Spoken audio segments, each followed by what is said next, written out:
Hello hello లేకండి తెల్లారింది. తాగిన దిగే వరకు ఇంటికి పోరేంటి? సరే ఏ లేరా చెప్పన్నా. ఇంకో 2 బీర్లు తీసుకురా. హలో సార్, రాత్రి తాగిన దానికి ఎక్స్ట్రా 60 బిల్ అయింది, అది కట్టండి. 4 కలిపి 10 ఇచ్చాయి. Enjoy enjoy. తీసుకో. నేనేం అడిగాను, మీరేమిచ్చారు? ఏమైందా అన్న? రాత్రి ఏం జరిగిందో మీకు తెలియదు కదా. తెలియదు. సెంట్రల్ గవర్నమెంట్ వాళ్ళు డిమానిటైజేషన్ చేశారు. అరే కాకేందో కొత్త స్కీమ్ పేరు చెప్తుండ్రా. స్కీము కాదు, తొక్క కాదు. ఈ రోజు నుంచి 500 రూపాయల నోట్లు, ఈ 1000 నోట్లు చెల్లవు. ఏంటి సార్ చాలా హ్యాపీగా ఉన్నారు?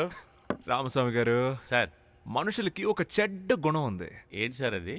మనం బాగుపడకపోయినా పర్లేదు, సార్ పక్కనోడు సంకనాకిపోతే అందులో ఉండే సుఖమే వేరు. మీ సంతోషానికి కారకులు ఎవరు సార్? అదే రామస్వామి గారు, ఆ 100 కోట్లు కొట్టేశాడే, ఆ డబ్బుతో వాడేం చేస్తాడు? ఏమీ చేయలేడు. కరెక్టే సార్.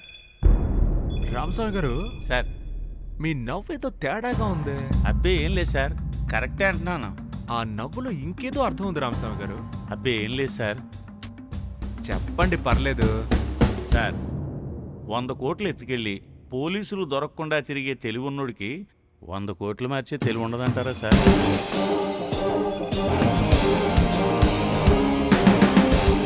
ఇది కరెక్టే కదా సార్. నాకు అర్థం కావట్లేదు సార్, మనం ఇక్కడికి వచ్చింది కేసు ఇన్వెస్టిగేషన్ కోసం. మీరు హ్యాపీగా గేమ్ ఆడుకుంటూ ఎంజాయ్ చేస్తున్నారండి సార్. నేనేమైనా తప్పు చేశానంటావు సాయి? కొంచెం అలాగే అనిపిస్తుంది sir. I like that. Sai, sir ఈ ప్రపంచంలో డబ్బు సంపాదించాలంటే చాలా విధాలుగా సంపాదించొచ్చయ్యా.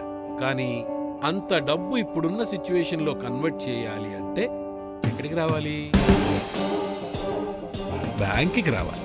అవును సార్. సో మనం వాడి దగ్గరికి పరిగెత్తక్కర్లేదయ్యా, వాడే మన వెతుక్కుంటూ వస్తాడు. Okay okay sir. Go ahead. 1 second. చెప్పండి sir. I need a small favour. ఈ హైదరాబాద్ నగరంలో ఎంతమంది కరప్టెడ్ బ్యాంక్ మేనేజర్స్ ఉన్నారో వాళ్ళందరిది ఒక లిస్ట్ తయారు చేయండి. Okay sir. The game starts now. Sir నా గేమ్ అయ్యా, మీరు వెళ్ళండి. మీరు సూపర్ సార్. ఏయ్ తాగరా. ఏయ్ తాగు. నువ్వేంట్రా బావ అలా ఉన్నావు? ఓ, డబ్బు మొత్తం వేస్ట్ అయిపోయిందనా? దేవుడు మస్తు దుర్మార్గుడ్రా. పైసలు ఇచ్చినట్టే ఇచ్చి మొత్తం గుంజేసుకున్నాడు. చేతి దాకొచ్చిన లక్ష్మి అనుభవిద్దామనేసరికి చేతులకెళ్ళి జారిపోయింది. ఒక వారం రోజుల్లో వాళ్ళ అయ్యకు పైసలు చూపించకపోతే సువర్ణ నాకు దక్కదురా. మరి ఆ డబ్బులు ఒక్క రూపాయి కూడా పనికిరాదు కదరా? నాకేం అర్థం కావట్లేదు, పిచ్చెక్కిపోతుంది. ఏం మాట్లాడవేరా? అటు వినరా, ఇప్పటికైనా మించిపోయింది లేదురా, చెప్పేది వినరా. అరే కోషిష్ చేద్దామని చెప్పినా కదా, మూసుకో. అన్న నమస్తే అన్న. ఏం కావాలి? ఏం లేదన్న, జర పైసలు ఉన్నాయి, ఎట్లా మార్చాలో తెలియదు. ఒకసారి చెప్తావా అన్న ఎట్లా మార్చాలో? అక్కడ ఒకసారి ఉన్నాడు కదా, అన్న. ఆయన వెళ్ళి కలువు. సార్ నమస్తే నమస్తే నమస్తే. చెప్పండి చెప్పండి చెప్పండి. సార్ మేము జూబ్లీ హిల్స్ ఏరియాలో ఉంటాం సార్. మీరు జూబ్లీ హిల్స్ ఏరియాలో ఉంటే ఏంటి, ఎక్కడ ఉంటే ఏంటి, విషయం ఏంటో చెప్పండి, టైం లేదు. సార్ సార్ సార్ మేము రూపాయి కూడా పెట్టి 1 లక్ష రూపాయల దాకా జమ చేసినాం సార్. ₹1,00,000? సార్. ఇంతకీ నువ్వేం చేస్తుంటావు? నేను మెకానిక్ సార్, మేమిద్దరం కలిసి పని చేస్తాం సార్. మెకానిక్ దగ్గర ₹1,00,000? నాకేదో మ్యాటర్ కొంచెం తేడా కొడుతుంది. మీరిద్దరు పక్కెళ్ళి కూర్చోండి రా. డిపార్ట్మెంట్ కి ఇన్ఫార్మ్ చేసి వస్తాను. వెళ్ళండి, కూర్చోండి కూర్చోండి. రే, చెప్తే విన్నావా? చూసేవాడిని ₹1,00,000 అనేసరికి డిపార్ట్మెంట్ అది ఇది అంటున్నాడు. ఒరే, ₹1,00,000 మార్చడమే మన వల్ల అవ్వలేదు, అలాంటిది మన దగ్గర ఉన్నదంతా మార్చాలంటే మన వల్ల అవుద్దా? వద్దురా. ఒరే, పోలీసులు, కోర్టులు, కేసులు మనం తట్టుకోలేమురా. వెళ్దాం రా. నడ్రా. రే, ఒకటి ఇవ్వరా. అన్నా ఏందన్నా ఈ మధ్య కనిపించట్లేదు, బాగా బిజీ అనుకుంటా. అవునరా, ఈ బండి డెలివరీ కోసం వచ్చా. వదలమని చెప్తుంటే ఎక్కో. ఓ, నేనెవరో తెలుసా? నీ గురించి అన్ని తెలుసులే నా కానీ గురించి తెలిసిన వాడు ఎవడో ఇటు బండి ఎక్కు. నాతో రావడానికి ధైర్యం చేయడు. రే, ఎందుకురా ఆయన అలా తీసుకెళ్తున్నారు? బ్లాక్ మనీ దగ్గర దగ్గర 5 కోట్లు దొరికిందంట. వాటికి లెక్కలు లేకపోయేసరికి లోపలేస్తున్నారు. ఏంటి 5 కోట్లకే? మరి 5 కోట్లు బ్లాక్ మనీ దొరికితే ఊరుకుంటారా? ఇంకో విషయం తెలుసా భద్రం అన్న, ఈ కేసులో దొరికితే నాన్ అవైలబుల్ అంట. ఒక్కసారి లోపలికి వెళ్ళడమే తప్ప బయటకు వచ్చేదే లేదు. 5 కోట్లు దొరికితేనే ఈయన పరిస్థితి ఇలా ఉంటే 100 కోట్లు ఉన్నా మా పరిస్థితి ఏంటో. ఆ.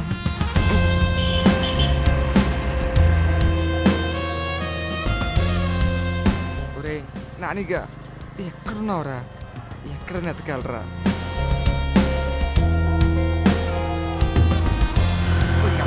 ఎక్కడున్నావా?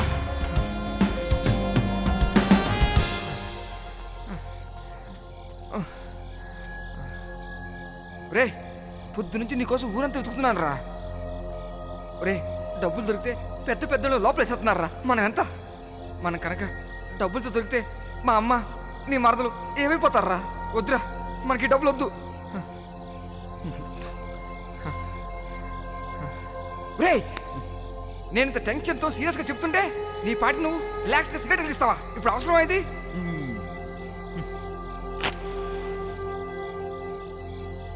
నువ్వు మారవరా?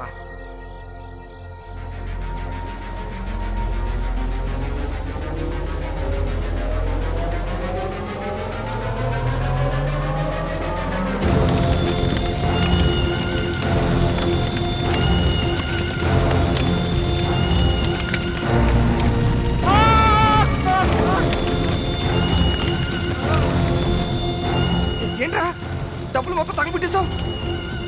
ఏయ్ మస్తు ఆశలు పెంచుకున్నాను రా, మన జిందగీ మొత్తం మారిపోతుందని. ఇప్పటి వరకు టెన్షన్ పడ్డాను కానీ కళ్ళ ముందు డబ్బు అంతా తగలబడిపోతుంటే జీవితం మొత్తం నాశనం అయిపోయినట్టు అనిపిస్తుందిరా. రేయ్ గా దేవుడు మనల్ని రూపాయి సంపాదించుకోమని రాసి పెట్టిండు, దానికి మనం ఏం చేస్తాం? పోదాం పదా. ఎన్నయ్య వాళ్ళు ఎంత ట్రై చేసినా కూడా వాళ్ళ ఉచ్చులో ఎందుకు పడతాను?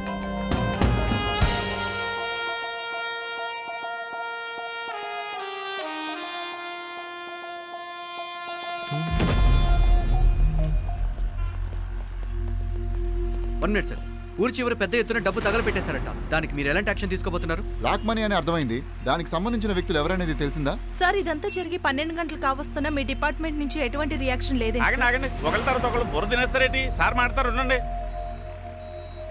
దాని గురించి ఇన్వెస్టిగేషన్ జరుగుతోంది.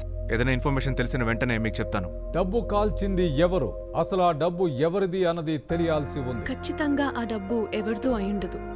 ఆ రోజు సేత్ దగ్గర కొట్టేసిన డబ్బే అయింటుంది. అంతేనంటావా? ఎస్. దీని వెనుక ఎవరున్నారు, అసలు అంత డబ్బును కాల్చవలసిన అవసరం ఎవరికొచ్చింది అన్న ప్రశ్నలకు పోలీసులు ఏం సమాధానం చెబుతారో వేచి చూడాలి. వాడకం తెలియని ఎదవా అలా తగలెట్టకుండా నన్ను అడుగుంటే మంచి ఐడియా చెప్పేవాడి కదరా ఎలా వాడాలో.